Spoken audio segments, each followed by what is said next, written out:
உலக புகழ் பெற்ற சித்திரை திருவிழாவில் கள்ளழகர் வைகை ஆற்றில் இறங்கும் தங்க குதிரை உள்ளிட்ட வாகனங்கள் மதுரையை நோக்கி புறப்பட்டன. மதுரை மாவட்டம் மேலூர் அருகே உள்ள பிரசித்தி பெற்ற அழகர் மலை அழகர் திருக்கோவிலில் சித்திரை திருவிழாவானது இன்று முதல் துவங்கி வருகின்ற மே மாதம் 16ஆம் தேதி 10 நாட்கள் நடைபெறவுள்ளது.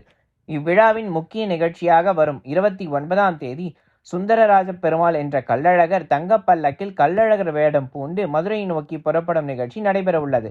அதனைத் தொடர்ந்து சித்திரை திருவிழாவின் முத்திரை பதிக்கும் சிகர நிகழ்ச்சியாக அருள்மிகு கள்ளழகர் தங்க குதிரையில் வைகை ஆற்றில் இறங்கும் திருவிழா வருகின்ற மே மாதம் 1ஆம் தேதி அன்று அதிகாலை 5:30 மணி அளவில் நடைபெறவுள்ளது. இந்நிலையில் கள்ளழகர் பயன்படுத்தும் வாகனங்களான தங்க குதிரை வாகனம், சேஷ வாகனம், கருட வாகனம், தங்க பல்லக்கு உள்ளிட்ட வாகனங்களை பழுது பார்த்து புதுப்பிக்கும் பணியானது துவங்கி தொடர்ந்து கடந்த சில நாட்களாக நடைபெற்று வந்தது. இந்நிலையில் வர்ணங்கள் பூசும் பணி நிறைவு பெற்று அலங்கரிக்கப்பட்ட அந்த வாகனங்கள் மதுரை நோக்கி புறப்பாடாகும் நிகழ்ச்சியானது தற்பொழுது நடைபெற்று வருகின்றது. தங்க குதிரை வாகனம் மதுரை தல்லாகுளம் பெருமாள் கோவிலுக்கும், சேஷவாகனம் வீரராகவ பெருமாள் கோவிலுக்கும், கருட வாகனம் விழாவின் மற்றொரு முக்கிய நிகழ்ச்சியான மண்டூக மகரிஷிக்கு மோட்சமளிக்கும் நிகழ்வு நடைபெறும் தேனூர் மண்டபத்திற்கும் டிராக்டர் மூலமாக கொண்டு செல்லப்பட்டது. தேனூர் மண்டபத்திற்கு டிராக்டர் உள்ளிட்ட வாகனங்கள் மூலமாக தற்பொழுது அழகர் கோவிலிலிருந்து எடுத்துச் செல்லும் காட்சிகளை தற்பொழுது நாம் பார்த்து வருகின்றோம்.